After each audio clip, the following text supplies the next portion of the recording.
What's up, YouTube? It's Joe Catchpollia sitting on the couch, making some money investing in fractional real estate online, as usual. Mogul just launched their latest property called The Ven. It's a six-bedroom, three-bathroom Padsplit style property in Little Burn, Georgia. Which is a suburb of Atlanta. Um, this is only showing up in their private launch right now, so if you just click on the properties tab, you're not going to see it. If you haven't already gotten a link for it, you can find it in our Discord. There's a link to my Discord in the description of this video where you can find that. There's already some discussion about this property in here today. If you look at some of the older listings, it looks like this was actually 8 bedrooms at some point in the past, or maybe they just had plans to make it 8 bedrooms. But we did get someone from Mogul to confirm that six is the correct number, 6 bedrooms, 3 baths. What it looks like to me is, um, I think this room here used to be broken up into 2 bedrooms. I'm not certain about that, but that's just what it looked like from looking at the diagram and the pictures. I've got a friend that does these co-living properties and is doing sort of the same thing where he's making them not quite so dense, making them a little bit nicer, the overall experience, and he thinks he's getting a longer average stay, which the turnover is really expensive here. So I think it's interesting that this is one that could be 8, but they're really just doing it as 6. And the other thing is maybe the 2 bedrooms in this room weren't up to code or something at some point. I don't know. I'm not sure why it shows that they used to be, but we did confirm it's 6.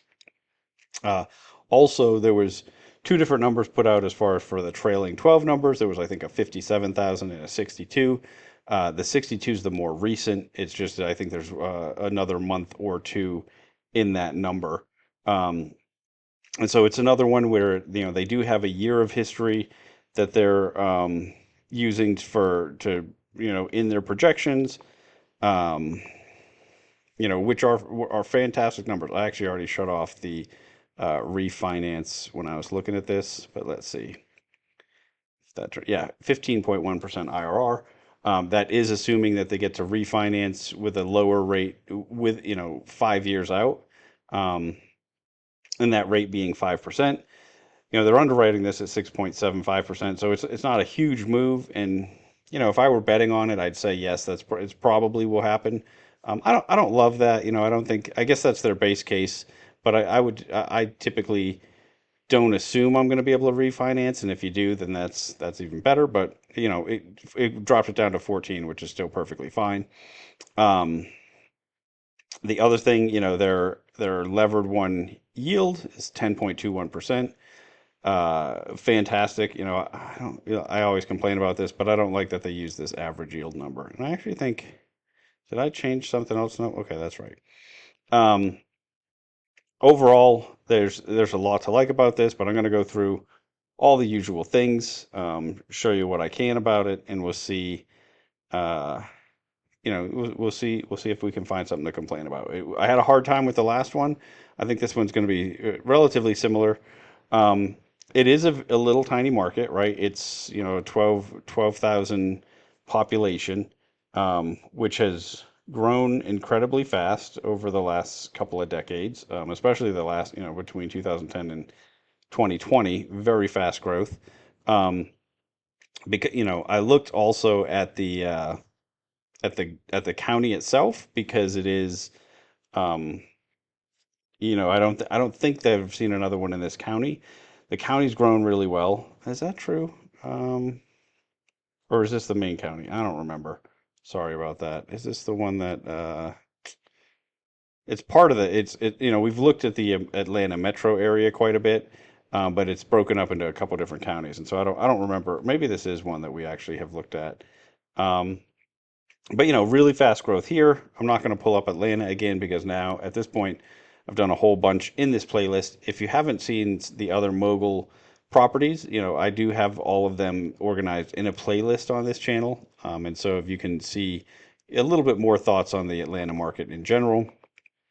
If you're looking, yeah, I was actually trying to zoom in here, but this is about 30 minutes away from, downtown Atlanta. And this is, right now. I wonder if we move this, you can change this to depart at, and let's see if we do Monday. Monday morning at I don't know, let's try 7. See how much that changes, or if I just break my computer doing this. Yeah, so kind of a long commute if you're trying to get downtown, but there's a lot of other stuff going on in Atlanta. I know when I first started in real estate, whenever you were looking at suburbs, you're always looking at time to downtown. Now, whenever you were in a major metro, I think that's sort of an outdated way to do things, especially where a lot of major markets have grown outward. People don't go to the office every day. There's, commuting is less of an issue. And also there are like a lot of, little dense pockets that have formed on the outskirts of many of these bigger markets. So it's something I want to look at, right? Like if I'm trying to get, the Atlanta market is the market that I'm attracted to, right? That's what one of the things they're going for. And so if that's what I'm looking at, I don't want to be 2 hours away or something and have them be telling me, well, this is Atlanta. But this is close enough that I think that you're getting a lot of the benefits. And as we've seen, the individual market and the county that it's in are both growing super fast as well. So I think that's pretty good. One of the things that I've had some problems with on theirs is I feel like they're overpaying sometimes. This is not one of those cases. We've got his estimate of 362,200, and I think this is under contract for 360, if I'm not mistaken. Um, yeah, 360, and plus they have a $5,000 buyer credit as well. So, I think they did perfectly well on that front with the price point. Um, that estimate has actually declined a tiny bit. Uh, but I think I'm going to show you that.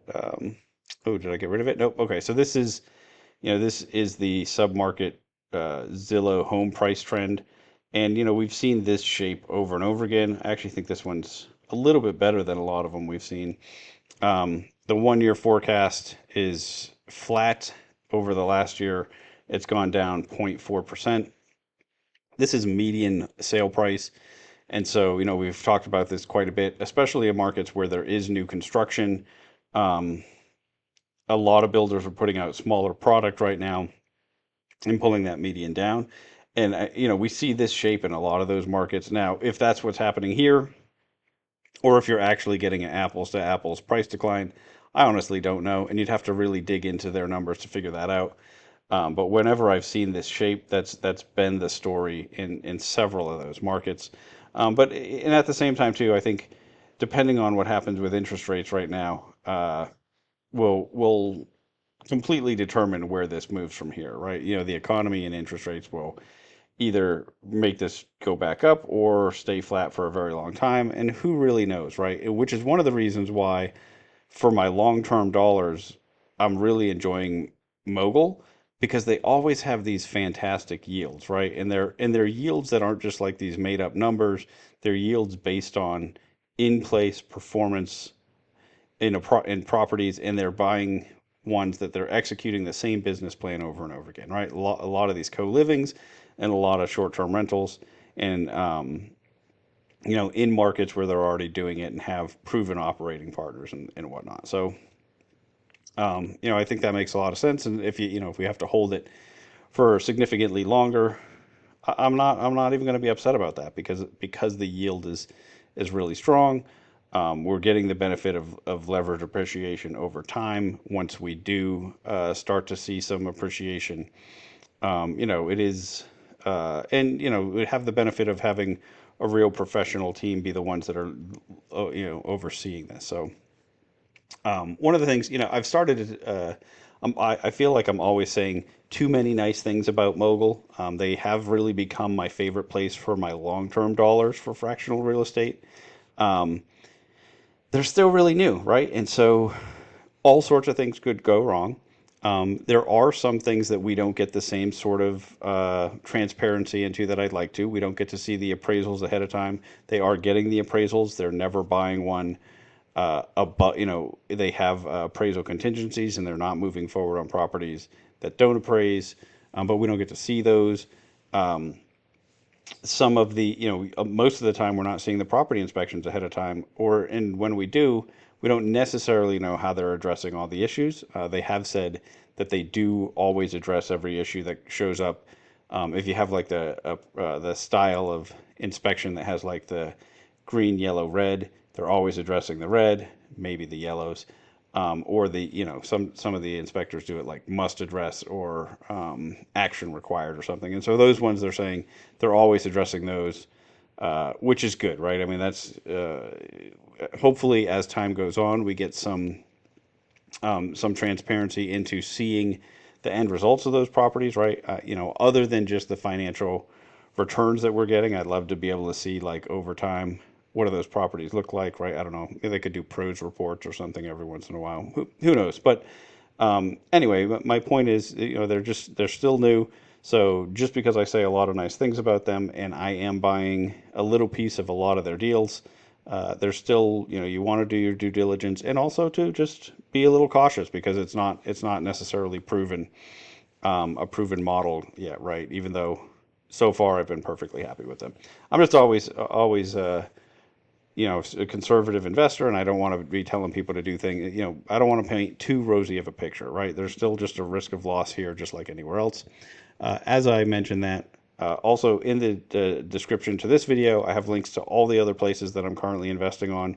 If you do decide to invest in any of those places, uh, do your own due diligence on those platforms and any of the properties, right? Just because I mention a platform or that I'm buying a particular property, which I do that all the time on here, uh, you still want to check them out for yourself because we have different risk tolerance, different time horizon for our investing, and all those sorts of things. So different amounts of liquidity, right? Like I mean, it is none of these are ones that I'm not betting the farm on anything. I'm not putting a very serious percent of my net worth on any one platform at this point in time. Um, all right, I think that's enough disclaimers, right? Looking at a couple other things, I always check the FEMA flood map. Looked perfectly clear to me. Um, I checked I'll close that again. Spot crime always has this pop-ups. This looked really a lot better than most of the Atlanta properties that we looked at. You can see it is somewhat zoomed out to get to get all the number that they'd normally put in. And then this also goes pretty far back, right? We have to go all the way back to February to fill in the map here, where, in a lot of the spots that we've seen would fill in something this zoomed in a week or two. And so, you do have some crime here still, but significantly less, at least the way it looks on here, than a lot of the other ones that were in Atlanta proper. Even a lot less than the ones in Houston as well. So that looked good to me. What else did we check here? Looked into. I already did that one. That's the housing market. Oh, this is just a second check. This is the Redfin estimate of the price. And again, I mean, I think it looks like they did well, right, at this at the 360 purchase price. Um, Close that up. And then the only other thing that I really looked into on this, oh, I closed my map. I'm gonna have to open that back up. Is uh, the pad split actual numbers. I couldn't find one that was right where it is. If we're, I think it's like Indian Trail. It's right around here somewhere. And so a lot of times, even if it's full, you'll see like these little things saying like you can get on a waiting list, but there's not even one of those here. So I'm not sure what's going on. Maybe because they're changing management. I don't know. But you can see these numbers, right? $300 a room, 220 to 287, 203 to 221. There is this 190 to 198, but these are all much stronger numbers than what we've seen in other parts of town. And so I think that this is good, right? One of the things that Mogul had talked about a while back is even though they're doing a lot of deals in Atlanta, it's sort of the different submarkets are giving you some level of diversification, and to a certain extent, I think that that's a nice thing to talk about from a marketing perspective for them. But I do think that there's some truth to it as well. This is definitely a different price point, a different clientele than what we're getting on, say, the one in Douglasville and also the one in Decatur. I think I bought pieces of each of those. And then I think I want to say they have one in the Atlanta as well. I'm not sure. Um, but and I think I passed on that one. Yeah, I think the Prince was in Decatur or in Atlanta, um, the actual city of Atlanta. But each one of those markets does look a little bit different. The properties look different, and that's what I was going to say. The other thing that I did here is look on the map, and I think that this is one of the things that I always like to do because you can spot things that you wouldn't necessarily, like on the last one when we see the train tracks. Um, when you look at how much these homes are separated and tree lined and whatnot, I was actually surprised we saw as much crime as we did, because a lot of times when you have this level of spread out neighborhood, um, you see very little. But so a couple of things, there are bus stops you can see nearby, which I think is always important with the pad split model. I think a lot of the people that are renting a room, not all of them are going to have a car. Uh, I did the map the time to this one, and it was a 15-minute walk. But one of the things, if you go down this street, it looks like there's one here too, and it's just not popping up. I could see the bus stop sign when I put the little guy down there. So I think that it's possible that there's one even closer. The listing mentioned a Publix nearby too, which is, being close to stuff like that is always, pretty important. Oh, maybe it's right there. Yeah, right there. Uh, I think some people would call that walkable, right? I mean, I don't know how major of a highway this is. I don't think it's a highway at all. I think it's a street that you could probably, yeah, walk down that street. And so some people would do that or take a scooter, or ride a bike. So I think that that sort of thing becomes important. Um, when you're dealing with the demographic that you have in these with these properties. And then let's see, that's not it. Where is it? This is the property here. It's a gigantic lot, so and a corner lot. I think parking, that's the other thing I'm always looking for, and it's absolutely no issue here at all, right? You have quite a bit of parking there, but you have plenty of street parking. Um, I mean, it's almost too big of a lot, right? Like, as you gotta mow it and stuff. That's one of the things whenever I'm thinking about, when properties that I buy, like it's fantastic to have these nice big corner lots, but you do have to maintain them. I don't think it's not really causing much issue at all. And I don't know. I'd rather have the big corner lot than not, right? Especially if at some point in time you want to put some more parking on there, so you're not just doing street parking. I think that's an option. This little section here, I think there's actually parking under here too. So it is, those are two of the main things that I'm looking for often, right? Is it like one, is there enough space for, if you have six people living here, if at a, you want to have the option for them to all have a car, even though a lot of times they won't. And then, the proximity to the bus, all those things. I mean, really, I kind of feel like I'm letting you down because this is another one, the last one, the only thing that I could think of that was like, okay, maybe this is something to worry about was the train tracks, and the noise level. And, when we looked up the noise level, it was a little bit of an issue. Well, let's do that here. I mean, I just can't imagine there's going to be anything, but let's see what Realtor says. They- You know, I'm always trying to find something for you, right? Like if there's nothing at all to complain about, I think it's a problem. Like I just don't sleep well at night when I don't have something to complain about. But so I think I showed this. I think it was the very, or one of the recent ones anyway. Maybe the last couple. Oh, okay. So Realtor's gonna give me a hard time about this right now. There we go. I feel like they're loading more and more stuff all the time. Okay, here we go. We click on this lifestyle tab. Yeah, 10 out of 10 quiet, right? So no noise whatsoever here. Um, Yeah, overall, I mean, this is one of the most interesting ones for me.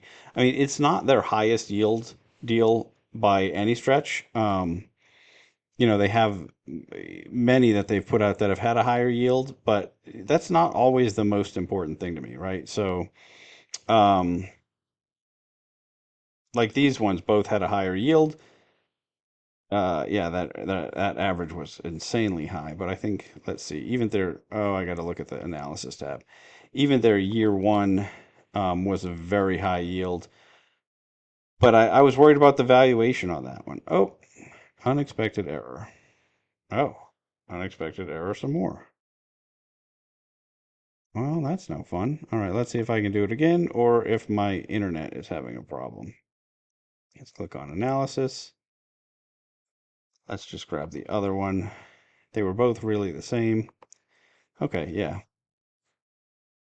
Wonder what's happening there. Maybe I'm just trying to move it too fast. My computer really has a hard time whenever I'm doing these screen recordings. Yeah, their starting yield was 13.49%, right? I mean, really just fantastic.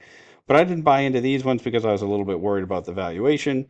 If you've watched my channel for a while, I think, yield is temporary, basis is forever. Um, so I like this. I like this new one much more from because one, I feel much more comfortable with the price point that they're paying.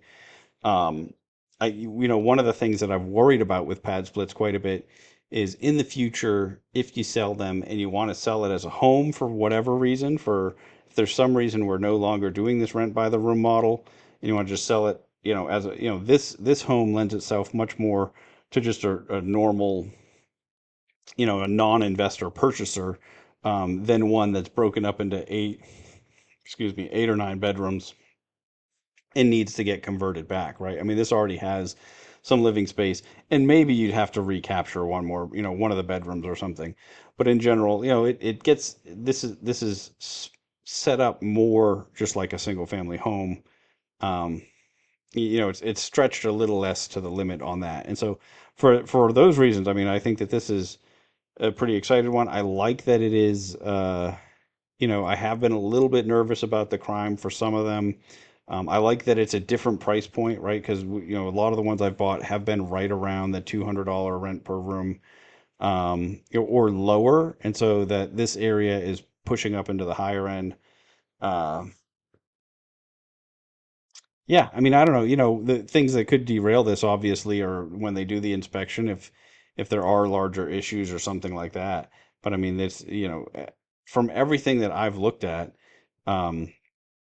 I like this one even more than the last one. And the last one, I was like, I thought that it was pretty great. So I don't know. I mean, I think that obviously, if you've watched this for a while, I'm a really big fan of the co-living model. I think it's a great way to get extra income from a property, um, and also you're providing affordable housing for creating a new market for that doesn't really exist in a lot of places, and it is, in the greater Atlanta area, it's been there for a long time. So we don't have the same sort of worry that we have in a lot of places of, are they going to change the rules on us or something? Um, Man, I'd really like to give you something that is, bad to say about it. One of the things, okay, so this is something. I really don't like split levels, right? Like, um, it's not terribly accessible. If you have somebody who wanted to be on one floor, and I know I think I used that last time too, right? Because they had the big steps going up to the front. Um, but no, I mean, this is one I'm definitely going to buy a piece of. But again, just because I'm buying it doesn't mean that you should. You want to dig into it yourself.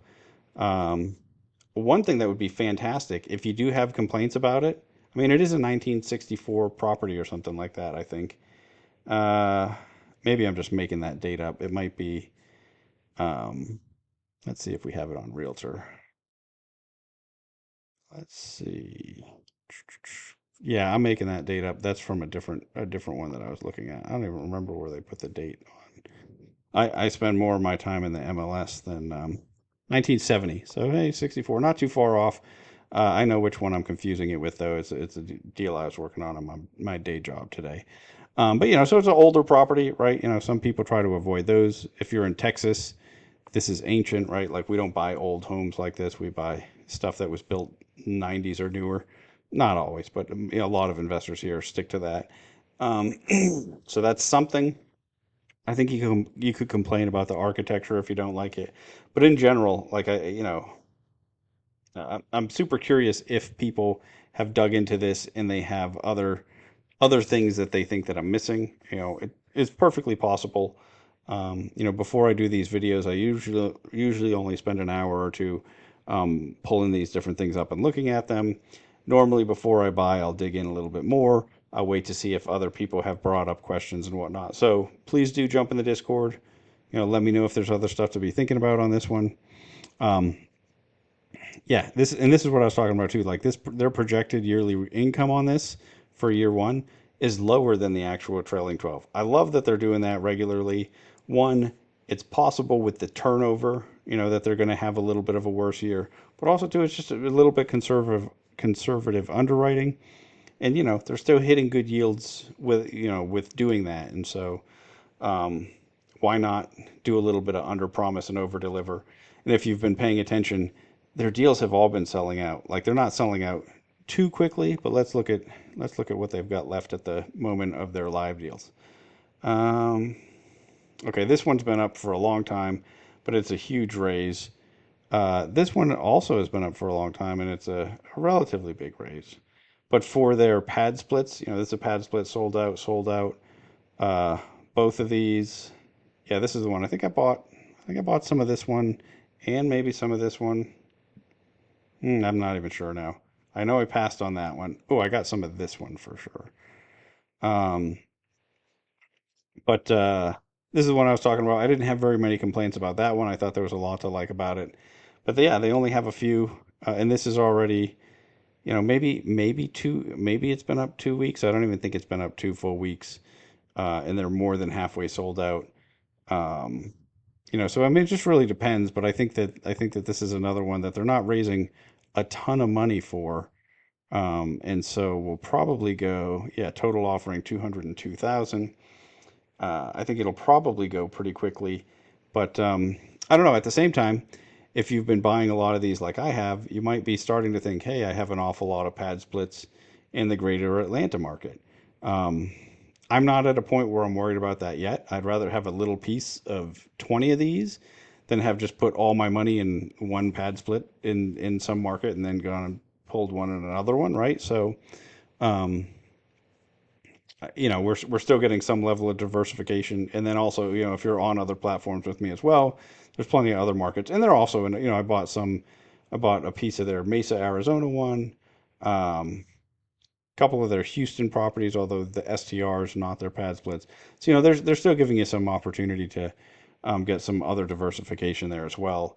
Um, but yeah, for me so far, especially if they continue to perform, I'm not that worried about it. Before I got into fractional real estate investing as a real world investor, I only ever bought in one market. Wherever, and it changed when I moved. Right, like I started off in College Station, owned property there, moved to New Jersey, owned properties there, moved to San Antonio, owned properties here. But I've never been somebody who's, until I started the fractional stuff, I didn't mind that market concentration. And so, yes, it's a benefit. We can start to invest in multiple markets. And I definitely am. I think I have properties in 14 states now. It might have gone up, but that's the last time I counted. And I think that that's a huge benefit. But at the same time, if they have, they're finding a product that works at a price point, where they're able, I feel like they're not overpaying here. I think they're getting good yields, and it's in a market where it's sort of a proven model in that market. Um, I'll probably continue to pick up little pieces of every one of these that I think works, unless I see something that seems like a major issue. And that's sort of my strategy on this platform. It's the same guys in charge of every single property on here. It's not like Lofty where you have to like figure out, do I like this co-owner or this manager or whoever it is. So it makes it easy from that perspective. So that's why I'm just going to put a little bit into everyone that I like, and that's going to be how I do it. But that's one thing I guess I haven't really talked a lot, with people I know a lot of you are investing on here. What's the strategy? Are you doing the same thing? Are you just trying to pick your favorites and go all in on those? Or are you trying to get little, small pieces of lots of different ones? One of the things that you can't do is wait, right? Because once they sell out, there's not a secondary market at the moment. They have talked about opening one, and there's definitely ones that I've missed that I'll probably go back and buy pieces of, depending on how that secondary market works. Um, all right, I think I probably rambled enough. I didn't say tickle the like button, so please do that, or touch it and do the thing with the bell. Um, no, really, please, could you do that? Yeah, I know I'm overdoing that. I'm sorry. Anyway, until next time, I'm just going to keep making mistakes so that you don't have to.